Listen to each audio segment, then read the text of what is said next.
Catane, Sicile, le 5 février 251 après Jésus-Christ. Le soleil méditerranéen brûle sur la ville, au pied du mont Etna, lorsqu'une adolescente de 15 ans est conduite hors du tribunal romain. Ses mains sont liées, mais ses yeux restent fermes, sans larmes, sans supplication. Le proconsul Quintianus vient d'ordonner son ultime épreuve, et sa fureur résonne encore dans les murs de pierre du tribunal, car, 4 jours plus tôt, elle était gravement malade après les tribulations qu'il avait lui-même ordonnées. Et la voilà maintenant devant lui, complètement guérie, comme si rien ne s'était passé. La foule s'amasse dans les rues étroites de Catane pendant qu'on l'emmène vers le lieu désigné. Certains chuchotent, d'autres détournent le regard. Beaucoup savent qui elle est et ce qu'elle représente. Elle ne porte que le voile rouge qu'elle a reçu il y a des années, le flamméum des vierges consacrées. Et ce tissu cramoisi contraste avec la pâleur de sa peau jeune sous le soleil impitoyable. La chaleur est étouffante, typique de la Sicile même en février, mais elle marche comme si elle se rendait à un banquet et non à son témoignage final. Ils arrivent à l'endroit préparé. Des charbons ardents recouvrent le sol, fumant, irradiant des vagues de chaleur qui déforment l'air. C'est une épreuve calculée pour causer une souffrance extrême, conçue par un homme qui n'a pas réussi à briser la volonté d'une jeune fille. Les gardes la placent sur les braises ardentes et la chaleur devient insupportable, humainement impossible à endurer. Mais alors, il se produit quelque chose que personne n'attendait. La terre commence à trembler. D'abord un léger frémissement, puis des ondes de plus en plus fortes secouant tout Catane. Des bâtiments vacillent, des pierres tombent des murs, des gens crient dans les rues. Le tremblement de terre secoue la ville entière avec une force croissante, tandis que la jeune fille reste sur les braises. Et son voile rouge miraculeusement demeure intact, comme si le feu ne pouvait pas le toucher. La foule panique. Les gens courent vers le tribunal, envahissent le lieu où Quintianus se trouve encore, craignent que c'est un châtiment divin, que les dieux sont furieux parce qu'ils persécutent une sainte servante de Dieu. La terre tremble avec une telle force que des fissures apparaissent dans les rues, et Quintianus, craignant que la ville entière ne s'effondre, ordonne qu'on la retire des braises et qu'on la ramène en prison. Lorsqu'on la retire, elle respire encore. Emmenée au cachot, elle ouvre les bras et fait sa dernière prière d'une voix faible mais claire, demandant à Dieu d'accueillir son esprit, car il est déjà temps de quitter ce monde selon la volonté divine. Et alors, dans une paix profonde, à l'âge de 15 ans, elle part pour l'éternité tandis que le séisme cesse enfin et qu'un silence respectueux tombe sur Catane. Elle est née pour le ciel. Cette adolescente qui a affronté l'Empire romain sans trembler, qui a préféré donner sa vie plutôt que de renier sa foi, qui a gardé son voile intact dans le feu, s'appelle Agathe. Et vous avez toujours invoqué son nom, surtout si vous êtes une femme, surtout si vous avez déjà affronté une maladie. Mais connaissez-vous son histoire? Savez-vous pourquoi une jeune fille de 15 ans a choisi ce chemin? Préparez-vous à le découvrir. Mais Agathe n'a pas toujours été dans ce tribunal. Environ 235 ans après Jésus-Christ, quelque part en Sicile, naît une petite fille dans l'une des familles les plus nobles et les plus riches de la région. Les deux villes principales se disputent encore aujourd'hui l'honneur d'être son berceau. Catane, au pied de l'imposant volcan Etna, et Palerme, la capitale. Ce que nous savons avec certitude, c'est qu'elle grandit au milieu d'une richesse extraordinaire, dans une maison où des serviteurs répondent à chaque besoin, où les vêtements sont faits de tissus fins, où la table ne manque jamais de nourriture, où l'avenir semble garanti et brillant. Depuis l'enfance, elle est différente. Sa beauté attire l'attention partout où elle passe, ce genre de beauté qui fait que les gens s'arrêtent et regardent à 2 fois. Des cheveux sombres typiques des Siciliennes, une peau claire, des yeux qui semblent voir quelque chose au-delà du monde visible. Mais ce n'est pas seulement la beauté physique qui la distingue. Il y a quelque chose de plus, un sérieux inhabituel pour son âge, une inclination spirituelle que ses parents remarquent tôt. La famille est chrétienne, un fait remarquable et risqué dans l'Empire romain du IIIe siècle, mais courant parmi certaines familles nobles qui ont embrassé la foi nouvelle apportée par les apôtres. Elle est instruite dans les enseignements du Christ dès qu'elle peut comprendre les mots. Elle apprend l'existence du Dieu qui s'est fait homme, de l'amour qui a vaincu la mort, de la vie éternelle qui attend les fidèles. Et ces vérités n'entrent pas seulement dans son esprit, Elles pénètrent profondément dans son cœur comme des graines qui trouvent une terre fertile. La Sicile du IIIe siècle est une terre de contrastes intenses. Le volcan Etna domine le paysage, fumant constamment, rappelant à tous que le changement peut survenir à tout moment. L'Empire romain contrôle tout avec une autorité absolue. Des temples païens s'élèvent dans chaque ville, et être chrétien signifie vivre toujours sous le risque d'une persécution qui peut éclater sans prévenir. Mais à l'intérieur des maisons chrétiennes, surtout les plus nobles qui bénéficient d'une certaine protection en raison de leur position sociale, la foi fleurit dans un secret relatif. Lorsqu'elle entre dans l'adolescence, les prétendants commencent à apparaître. C'est naturel, attendu, inévitable. Une jeune femme de famille noble, riche, extraordinairement belle, est au sommet du marché matrimonial. Des pères de jeunes gens riches envoient des propositions, des hommes influents manifestent leur intérêt. Le chemin normal serait de choisir le meilleur parti et d'assurer un mariage avantageux unissant deux fortunes et deux lignées. Mais alors que d'autres jeunes filles de son âge rêvent de robes de mariée et de futurs maris, elle rêve de quelque chose de complètement différent. Pendant les prières à l'église, pendant les célébrations eucharistiques tenues en secret, pendant les lectures des Écritures, quelque chose grandit en elle comme un feu lent qui finit par tout consumer. Ce n'est pas du mépris pour le mariage qu'elle sait être sacré et bon. C'est quelque chose de plus grand, de plus radical, de plus impossible à expliquer à qui ne l'a jamais ressenti. C'est l'appel à appartenir complètement, exclusivement, totalement au Christ. La famille observe cela avec un mélange d'admiration et d'inquiétude. De l'admiration parce qu'ils perçoivent la sincérité de sa foi. De l'inquiétude parce qu'ils savent que le chemin de la consécration totale peut apporter des défis immenses, surtout en ces temps incertains. Mais à 15 ans, Agathe a pris une décision qui allait tout changer. Environ en l'an 250 après Jésus-Christ, par un matin qui semble ordinaire mais qui marquera toute l'éternité, Agathe se réveille en sachant que c'est aujourd'hui le jour. 15 ans, le cœur décidé, les mains légèrement tremblantes pendant qu'elle revêt la tunique simple qu'elle a choisie pour l'occasion. Aujourd'hui n'est pas un jour pour les vêtements nobles, pour les bijoux hérités, pour faire étalage de sa position sociale. Aujourd'hui est le jour où elle remet tout. L'église chrétienne de Catane n'est pas un temple grandiose.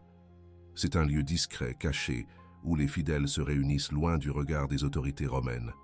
Lorsqu'elle arrive accompagnée de sa famille, quelques fidèles sont déjà réunis. La lumière du matin entre par les fentes, illuminant l'espace simple avec cette qualité dorée caractéristique de la Méditerranée. L'odeur de l'encens emplit l'air, mélangée au parfum de l'huile des lampes qui brûlent devant l'autel. L'évêque local est préparé pour le rituel que l'Église primitive appelle la vellatio, l'imposition du voile. C'est un rite ancien, issu des premiers siècles, par lequel de jeunes femmes consacrent leur virginité au Christ de façon perpétuelle et publique, devenant les épouses mystiques du Seigneur. Ce n'est pas une décision que l'on prend à la légère. C'est un vœu pour toute la vie, un engagement sans retour, un choix radical qui ferme toutes les autres portes pour n'en ouvrir qu'une seule. Agathe s'agenouille devant l'autel. Ses mains sont croisées sur sa poitrine, les doigts entrelacés, sa respiration contrôlée malgré son cœur qui bat la chamade. Autour d'elle, les fidèles observent dans un silence respectueux. C'est un moment sacré, saint, séparé du temps ordinaire. L'évêque commence les prières traditionnelles, sa voix résonnant avec douceur mais fermeté contre les murs de pierre. Il demande à Dieu de confirmer le vœu de cette jeune fille, de la protéger, de la maintenir fidèle. Et vient alors le moment central. L'évêque tient le flamméum, le voile rouge, qui distingue les vierges consacrées. Rouge comme le feu, rouge comme l'amour, rouge comme le témoignage suprême qui scelle souvent ce vœu. Lentement, avec des mains qui tremblent légèrement par respect pour l'acte, il place le voile sur la tête d'Agathe. Le tissu cramoisi descend en couvrant ses cheveux sombres, encadrant son visage jeune, la marquant pour toujours comme mise à part, consacrée, dédiée. À cet instant, quelque chose de fondamental change. Elle n'est plus seulement Agathe, fille d'une famille noble. Elle est maintenant Agathe, épouse du Christ, vierge consacrée, une femme qui appartient complètement à Dieu. Le voile qui couvre désormais sa tête est la marque visible de cette réalité invisible. Lorsqu'elle se lève, il y a une paix profonde dans ses yeux, mais aussi quelque chose de plus, une fermeté nouvelle, une détermination qui n'était pas là auparavant, comme si la grâce du sacrement avait fortifié son âme de manière palpable. Dans les jours qui suivent, elle commence à servir comme diaconesse, une servante de la communauté chrétienne primitive. Elle s'occupe des pauvres, visite les malades, aide lors des célébrations, vit la radicalité de son choix dans le quotidien pratique. La famille accepte, peut-être avec une certaine réticence initiale, mais accepte. Après tout, c'est un honneur d'avoir une fille consacrée à Dieu. Les prétendants disparaissent rapidement lorsqu'ils comprennent qu'elle n'est pas disponible. Sa vie gagne un nouveau but, un nouveau sens, une nouvelle joie profonde qui vient de l'appartenance totale à celui qui l'a aimé le premier. Mais alors, cette même année, l'empereur Dèce signa un édit qui allait tout changer. En l'an 250 après Jésus-Christ, l'empereur Dèce, nouvellement monté sur le trône romain, décide de restaurer l'ancienne gloire de Rome à travers la religion traditionnelle. Son édit est clair et sévère. Tous les citoyens de l'Empire doivent sacrifier aux dieux romains, brûler de l'encens devant les statues impériales, obtenir des certificats prouvant leur loyauté religieuse. Quiconque refusera sera considéré comme traître à l'État. La persécution la plus systématique et organisée que l'Église ait jamais affrontée commence. L'ordre arrive en Sicile par l'intermédiaire du proconsul Quintianus, un homme connu pour sa détermination implacable à appliquer les décrets impériaux. Il débarque à Catane avec des soldats et une autorité totale, décidé à faire respecter l'édit dans sa juridiction. Et par un matin fatidique, lors d'une inspection de la ville, il voit Agathe pour la première fois. Elle sort de l'église avec d'autres femmes, le voile rouge l'identifiant immédiatement comme vierge consacrée. 15 ans, une beauté extraordinaire même sous sa simple tunique de diaconesse, ce port qui trahit une éducation noble malgré sa simplicité volontaire. Quintianus s'arrête, observe, et quelque chose s'éveille en lui, ce mélange dangereux de désir et de pouvoir. Il la veut, et ce que Quintianus veut, Quintianus finit généralement par l'obtenir. Quelques jours plus tard, il la fait convoquer officiellement. C'est une convocation impossible à refuser sans conséquence. Agathe s'y rend accompagnée d'autres femmes chrétiennes, mais lorsqu'elle entre dans la salle où Quintianus l'attend, elle est seule devant lui. Il ne perd pas de temps avec les formalités. Il lui propose le mariage. Il lui offre une richesse au-delà de ce qu'elle possède déjà, un pouvoir politique, une position d'épouse du proconsul, tout ce qu'une femme pourrait désirer dans l'Empire romain. Sa voix est douce, persuasive, mais une menace sourde se cache entre les lignes. La réponse d'Agathe est directe, sans hésitation, sans diplomatie qui adoucirait le rejet. « J'ai déjà un époux », dit-elle d'une voix ferme en tenant son voile rouge. « J'ai consacré ma virginité au Christ. Il est mon Seigneur et mon amour. Je ne peux appartenir à un autre. » Le visage de Quintianus s'assombrit. Le rejet brûle en lui, mêlé à quelque chose de plus dangereux encore. La perception qu'elle le rejette, non pas pour un autre homme, mais pour sa foi chrétienne. Il décide alors d'utiliser l'édit impérial comme un instrument personnel. S'il ne peut pas l'avoir pour épouse, il va tenter de briser sa volonté par d'autres moyens. Il la livre à une femme nommée Aphrodisia, connue dans la ville pour vivre en opposition complète avec les valeurs chrétiennes. L'ordre est clair. Pendant 30 jours, Aphrodisia et ses filles doivent persuader Agathe d'abandonner sa consécration, la convaincre que la vie qu'elle a choisie est un gâchis, la séduire par des promesses de plaisir et de liberté mondaine. 30 jours durant, Agathe reste dans cette maison. 30 jours entourés de tentations soigneusement planifiées, d'arguments contre sa foi, de pressions constantes pour qu'elle cède. La maison est toujours pleine de parfums capiteux, de vêtements luxueux, éparpillés partout, de conversations qui ridiculisent la virginité et exaltent les plaisirs physiques. Aphrodisia est expérimentée, elle sait exactement comment attaquer les défenses d'une jeune fille de 15 ans. Mais Agathe reste ferme comme un roc.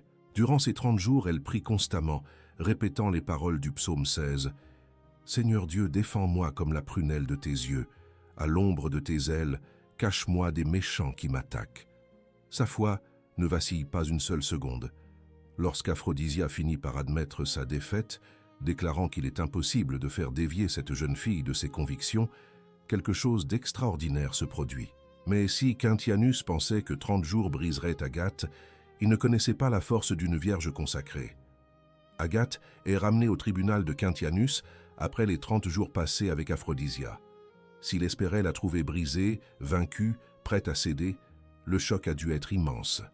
Elle entre dans le tribunal avec la même sérénité, le même voile rouge parfaitement ajusté, les mêmes yeux fermes qu'il avait fixés la première fois. La défaite d'Aphrodisia est une humiliation personnelle pour Quintianus, et il va maintenant utiliser tout le pouvoir de l'État romain contre une adolescente de 15 ans. L'interrogatoire qui suit a été consigné dans les Actes du martyre de Sainte Agathe, un document ancien qui a préservé les paroles échangées dans ce tribunal.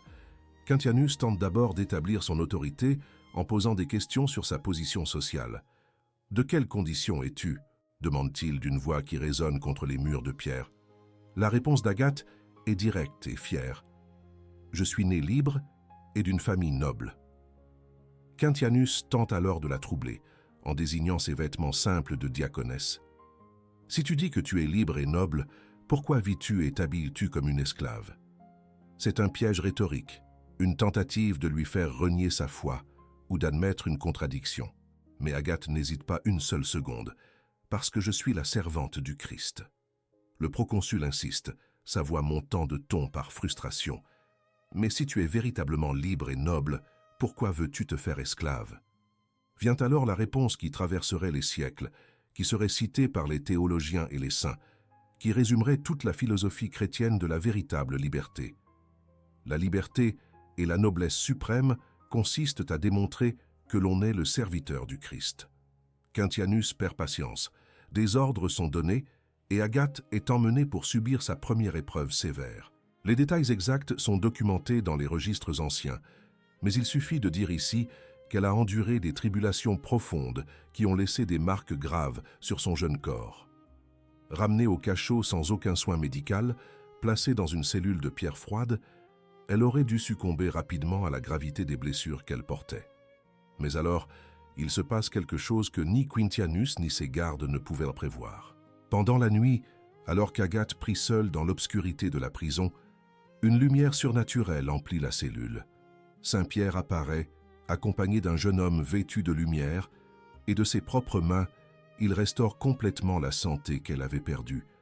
La guérison est instantanée, miraculeuse, impossible à expliquer par des moyens naturels.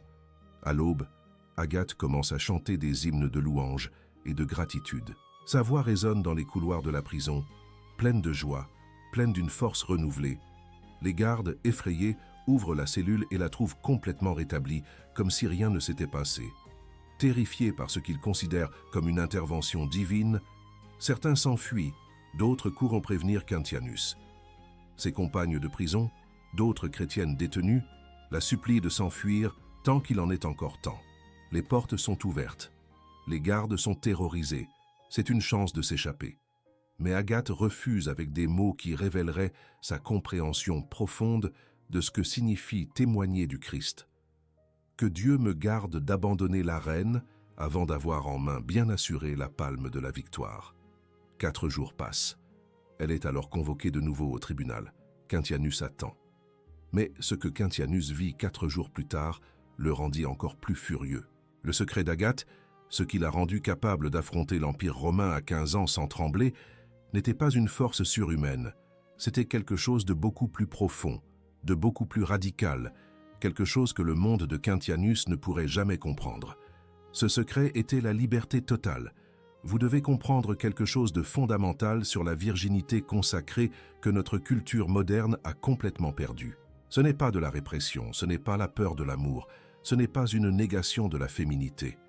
C'est exactement le contraire. C'est le choix de n'avoir personne en ce monde pour pouvoir avoir tout. C'est la décision de ne pas diviser son cœur pour pouvoir aimer avec une intensité qu'aucun mariage, aussi saint soit-il, ne pourrait contenir. Agathe, à 15 ans, a compris une vérité que beaucoup ne saisissent pas en une vie entière. Elle a aperçu que tout amour humain, aussi beau soit-il, reste limité, reste partiel, doit encore être partagé entre 1000 besoins et obligations. Mais l'amour du Christ peut être total, absolu, sans réserve, sans compétition. Lorsque vous lui consacrez votre virginité, vous dites « Mon cœur n'appartient à personne en ce monde. Il est à vous, complètement, pour toujours. » Et cette liberté radicale était ce qui donnait à Agathe cette force impossible. Quintianus pouvait offrir la richesse, mais elle avait déjà tout en le Christ. Il pouvait offrir le pouvoir politique, mais elle était déjà l'épouse du roi des rois. Il pouvait offrir une position sociale, mais elle possédait déjà un titre plus haut que tout ce qu'un empereur pourrait donner. Il pouvait la menacer d'épreuves extrêmes, mais cela ne reviendrait qu'à la remettre plus vite entre les bras de l'époux qu'elle aimait. Il n'y avait aucun levier au monde capable de faire fléchir cette jeune fille, parce que son cœur était ancré dans quelque chose que le monde ne pouvait pas toucher. C'est le secret que peu comprennent chez les martyrs. Ce n'est pas qu'ils ne ressentaient ni peur ni douleur, c'est qu'ils possédaient quelque chose de si infiniment plus grand que la peur et la douleur en perdèrent le pouvoir de les contrôler. La virginité consacrée d'Agathe n'était pas une faiblesse qui la rendait vulnérable. C'était une forteresse qui la rendait invincible. Désormais, vous n'avez pas besoin d'être vierge consacrée pour apprendre de ce secret. Le principe s'applique à tous les états de vie. Le Christ a dit que le plus grand commandement est d'aimer Dieu par-dessus tout, de tout son cœur, de toute son âme, de tout son esprit, de toute sa force. Agathe a simplement poussé cela jusqu'à l'extrémité la plus radicale possible. Mais nous sommes tous appelés à ne rien laisser entrer en compétition avec Dieu pour le trône de notre cœur. Rien, ni la richesse, ni la position, ni l'approbation sociale, ni le confort, ni la sécurité, ni même la famille, lorsqu'elle nous demande de choisir entre elle et le Christ. Agathe a transformé la vie de milliers de personnes au fil des siècles, des personnes qui semblaient perdues, des situations qui semblaient impossibles. Combien de mères à travers l'histoire ont prié Sainte Agathe pour des enfants qui s'étaient détournés de la foi? Combien de pères ont pleuré en silence pour des filles dans des situations dangereuses, comme celle où s'est trouvée Agathe? Connaissez-vous quelqu'un qui semble aussi loin de Dieu que ceux qui voulèrent détruire Agathe? Son secret continue de vivre, un cœur libre de tout pour appartenir à tout. Et ce principe peut transformer n'importe quelle vie, à n'importe quelle époque, dans n'importe quelle circonstance. Et cet exemple d'une jeune fille de 15 ans a traversé 20 siècles. Le 5 février 251 après Jésus-Christ. Lorsqu'Agathe est partie pour l'éternité cet après-midi-là à Catane, à l'âge de 15 ans, personne ne pouvait prévoir que son nom serait invoqué par des millions de personnes 20 siècles plus tard. Personne n'imaginait que cette adolescente commençait un héritage qui changerait l'histoire de l'Église. L'impact fut immédiat. Le tremblement de terre qui a secoué Catane lors de son témoignage final a converti des témoins à l'instant même. Des personnes qui regardèrent de loin, qui se moquaient peut-être des chrétiens, qui considéraient la foi comme une sotte superstition, ont vu la terre trembler et ont compris que quelque chose de surnaturel se produisait. Le voile rouge demeuré intact sur les braises devint un signe impossible à ignorer. La communauté chrétienne a recueilli son corps avec une révérence profonde. Ils l'ont préparé avec des onguents aromatiques pour l'ensevelissement, et les récits anciens disent qu'un jeune homme mystérieux vêtu de blanc est apparu durant la procession, a placé une plaque de marbre près du corps, avec une inscription en latin signifiant « âme sainte et spontanée, honneur à Dieu et délivrance de la patrie ». Puis il a disparu sans que personne ne sût qui il était. Exactement un anneau plus tard, au jour anniversaire de son passage, le 5 février 252, se produisit le premier grand miracle. Le volcan Etna entra en une éruption intense, la lave descendant comme un fleuve de feu vers Catane. La ville entière était sur le point d'être détruite quand quelqu'un se souvint du voile qui couvrait le tombeau d'Agathe. On prit ce tissu cramoisi, on le porta en procession jusqu'à l'endroit où la lave avançait et on l'exposa devant le feu. Miraculeusement, la lave cessa de couler précisément ce jour-là, le 5 février. Ce miracle allait se répéter au fil des siècles. 9 fois consigné dans l'histoire, 9 fois l'Etna menaça de détruire Catane. 9 fois le voile de Sainte Agathe fut utilisé en procession. 9 fois la lave s'arrêta miraculeusement. C'est pourquoi elle devint la patronne non seulement de Catane, mais aussi la protectrice contre les éruptions volcaniques, les tremblements de terre et les incendies. Mais le culte s'est étendu bien au-delà de la Sicile. Dès le IIIe siècle, des inscriptions funéraires dans d'autres régions mentionnent son nom. Au IVe siècle, l'évêque Méthode d'Olympe la présente comme modèle de vie chrétienne. Au Ve siècle, vers l'an 500, le pape Symmach fait construire une basilique qui lui est dédiée à Rome. Au VIe siècle, son nom est inclus dans le martyrologe hiéronymien, et le pape Grégoire le Grand prend une décision extraordinaire. Il place son nom dans le canon romain, la prière la plus sacrée de la messe. C'est un privilège rarissime. Aux côtés de la Vierge Marie, seules 7 femmes sont nommées spécifiquement dans le canon romain. Félicité, Perpétue, Agathe, Lucie, Agnès, Cécile et Anastasie. Pensez-y. Au cours de 2000 ans d'histoire de l'Église, avec d'innombrables saintes femmes, seules 7 en plus de Marie ont reçu cet honneur suprême d'être nommées dans la prière centrale de la messe célébrée dans le monde entier. Et Agathe, l'adolescente de 15 ans de Catane, est parmi elles. 12 églises lui furent dédiées rien qu'à Rome dans l'Antiquité. Aujourd'hui, 20 siècles plus tard, sa fête est célébrée par une procession monumentale à Catane. 5000 personnes portent les reliques durant les 3 jours de célébration du 3 au 5 février et des centaines de mille de fidèles les accompagnent dans les rues. C'est l'une des plus grandes fêtes religieuses de toute l'Italie. Mais il existe un patronage spécifique qui a rendu Sainte Agathe particulièrement chère à des millions de femmes à travers le monde. Elle est la patronne principale des patientes atteintes du cancer du sein et de toutes les maladies mammaires. Des millions de femmes en traitement médical, en convalescence ou attendant des résultats d'examen invoquent le nom de Sainte Agathe en demandant son intercession. Mais comment pouvez-vous suivre cet exemple d'une adolescente qui a changé le monde? Sainte Agathe n'est pas une sainte lointaine, inaccessible, impossible à imiter. Elle est un modèle concret de courage que vous pouvez invoquer aujourd'hui, maintenant, à ce moment précis de votre vie. Laissez-moi vous montrer comment. D'abord, quand invoquer Sainte Agathe spécifiquement. Si vous-même ou quelqu'un que vous aimez avez reçu un diagnostic de cancer du sein, c'est le moment. Si vous attendez le résultat d'une mammographie ou d'une biopsie, c'est le moment. Si vous suivez un traitement médical pour une affection mammaire quelconque, c'est le moment. Si vous avez des difficultés d'allaitement après l'accouchement, c'est le moment. Sainte Agathe possède un pouvoir spécial d'intercession dans ces situations parce qu'elle a elle-même traversé une épreuve liée, et c'est pourquoi elle comprend profondément. Mais pas seulement pour des questions de santé. Invoquez Sainte Agathe lorsque vous affrontez des situations qui exigent un courage impossible, lorsqu'on vous pousse à céder sur votre foi, lorsque tout le monde autour de vous dit que vos valeurs chrétiennes sont démodées et sottes, lorsqu'il semble plus facile de simplement être d'accord avec le monde.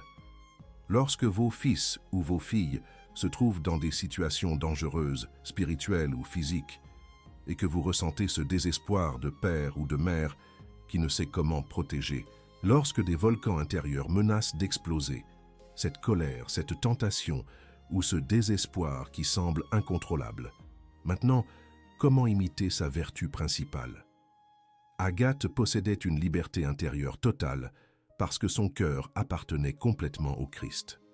Vous pouvez commencer aujourd'hui en identifiant ce qui divise votre cœur.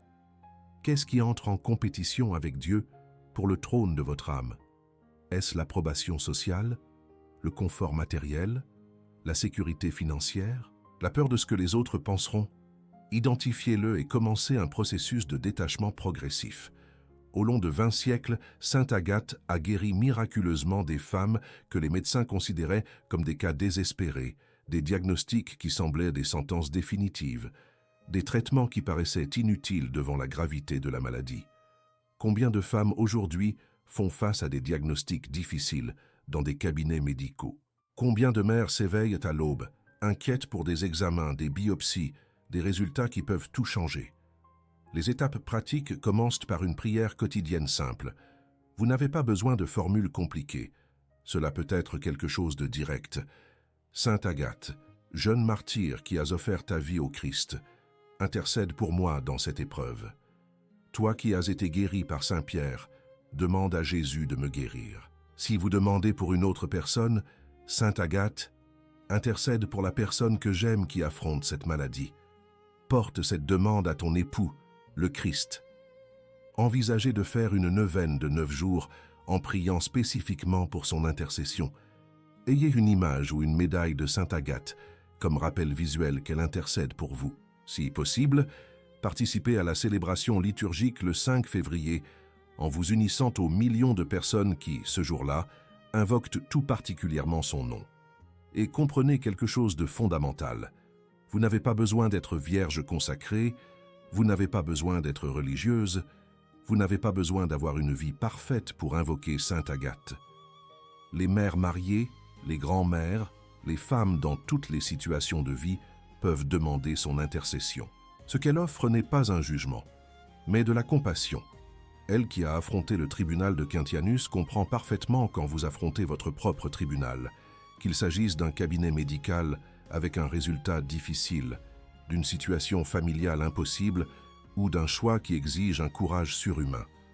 Sainte Agathe est devant le Christ maintenant, en cet instant, et elle peut lui porter votre demande spécifique. N'hésitez pas à demander. Ne pensez pas que votre problème soit trop petit ou trop grand. Elle qui a arrêté la lave de l'Etna 9 fois peut intercéder pour l'impossible dans votre vie. Et maintenant, avec tout ce que vous avez découvert sur cette adolescente extraordinaire. Vous avez commencé par entendre parler d'une adolescente sur des braises ardentes à Catane, d'un tremblement de terre secouant la ville, d'un voile rouge demeurant intact dans le feu. Maintenant, vous connaissez l'histoire complète, et elle est bien plus impressionnante que ce que vous imaginiez. Ce n'était pas seulement une martyre lointaine d'il y a 20 siècles, c'était une personne réelle, avec un nom, avec une famille, avec des choix. C'était Agathe, née dans une famille noble au pied de l'Etna, éduquée dans la foi chrétienne, d'une très grande beauté aux yeux du monde, avec un avenir prometteur garanti. Elle possédait tout ce que notre culture dit être important. La beauté, la richesse, la position sociale, des prétendants se disputant sa main. Elle aurait pu choisir le chemin facile, le mariage avantageux, la vie confortable que sa position lui garantissait. Mais à 15 ans, elle a fait un choix radical qui allait tout changer. Elle a reçu le voile rouge de la consécration et est devenue l'épouse du Christ. Non par obligation, non parce qu'elle n'avait pas d'option, mais parce qu'elle a compris quelque chose de profond sur la liberté véritable. La liberté n'est pas de faire ce que l'on veut. La liberté consiste à appartenir totalement à celui qui vous aime parfaitement. Vous souvenez-vous de ce tribunal à Catane? Le 5 février 251, Agathe, à 15 ans, devant Quintianus, le tremblement de terre secouant la terre pendant qu'elle rendait son témoignage final. Maintenant, vous savez pourquoi elle avait cette paix impossible sur le visage. Parce que son cœur était libre, libre de la peur, libre de l'attachement à ce monde, libre pour aimer le Christ par-dessus tout. Et rien de ce que Quintianus pouvait faire ne pouvait toucher cette liberté intérieure. Avant de connaître son histoire, elle n'était qu'un nom que vous invoquiez peut-être. Maintenant, elle est une personne réelle que vous connaissez. Avant, vous ne saviez pas qu'elle n'avait que 15 ans. Maintenant, vous êtes impressionné par le courage d'une adolescente. Avant, vous ne saviez pas pour le voile rouge de la consécration. Maintenant, vous comprenez le sens de la liberté radicale. Avant, vous ne saviez pas qu'elle figure parmi les 7 femmes nommées dans le canon de la messe. Maintenant, vous percevez le privilège unique que cela représente. Sainte Agathe n'est pas une sainte morte et lointaine. Elle est vivante, en présence de Dieu, devant l'époux qu'elle a choisi à 15 ans et pour lequel elle a tout donné. En cet instant précis, elle peut porter votre demande au Christ, particulièrement si vous-même ou quelqu'un que vous aimez affrontez le cancer du sein ou une maladie quelconque, particulièrement si vous avez besoin de courage pour une situation impossible, particulièrement si vos enfants sont en danger et que vous ne savez comment les protéger. Elle qui a arrêté la lave de l'Etna 9 fois au fil des siècles peut intercéder pour l'impossible dans votre vie aujourd'hui. Elle qui a affronté Quintianus sans trembler peut demander le courage pour que vous affrontiez votre propre tribunal, quel qu'il soit. Elle qui fut guérie miraculeusement par Saint Pierre peut demander la guérison de vos infirmités. Et voici la vérité la plus importante. Vous aussi, vous pouvez être un saint. Agathe avait 15 ans lorsqu'elle a fait son choix radical. Vous, quel âge avez-vous? La sainteté n'est pas réservée à des êtres surhumains parfaits. Elle est pour les gens ordinaires qui choisissent le Christ par-dessus tout, en commençant aujourd'hui, dans les petites décisions, dans le cabinet médical, au travail, dans la famille, partout où se trouve votre tribunal. Sainte Agathe de Catane, adolescente de 15 ans, qui a préféré tout donner plutôt que de renier sa foi, qui a choisi la liberté plutôt que l'esclavage au monde, qui a choisi le Christ plutôt que l'Empire, qui a changé l'histoire, et qui maintenant, en cet instant, intercède pour vous devant son époux. Elle peut lui porter votre demande. Sainte Agathe, priez pour nous. Cette histoire est basée sur la tradition hagiographique de l'Église, préservée au fil de 20 siècles. Bien que l'existence et le martyre de Sainte Agathe soient historiquement confirmés, de nombreux détails narratifs proviennent de la légende dorée et d'autres sources dévotionnelles anciennes.